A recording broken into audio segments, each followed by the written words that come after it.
आज वुमन्स डेची पार्टी आहे आणि मला जेवढी पार्टीला जायची एक्साइटमेंट होती ना, तेवढीच घरी आल्यानंतर ती एक्साइटमेंट लगेचच निघून गेली. कशी काय ते तुम्हाला सांगते. पार्टीचा ड्रेस कोड होता की साडी नेसायची. प्रत्येकाने वेगवेगळ्या स्टेटचं आहे ना कल्चर करायचं होतं आणि मी ना साऊथ इंडियन करायचं ठरवलं होतं. ती जी स्प्लिटची साडी असते ना, ती नेसायची ठरवलं होतं.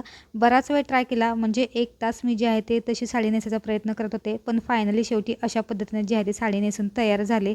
खाली आलो, मस्तपैकी गेम्स खेळले, खूप सारे रील्स काढले, त्याच्यानंतर केक कटिंग झालं आणि आम्हाला गिफ्ट डिस्ट्रीब्युशन पण झालं. हे गेल्या वर्षी पण झालं होतं आणि गेल्या वेळेस आम्हाला आहे ना पर्स मिळाली होती आणि यावेळेस आहे ना आम्हाला असं ना पिजॉनचं ना पॅन मिळालेलं आहे. प्रत्येक वेळी काही ना काहीतरी मिळत असतं, पण आता मला इथे येऊन 2 वर्ष झाली आणि हे माझं दुसरं गिफ्ट आहे. जेवण पण त्यांचंच होतं, त्याच्यामुळे मस्तपैकी जेवण करून घरी आले आणि बघा पार्टीचा सगळा हँगओव्हर एका क्षणात आशूने उतरवून टाकलेला आहे.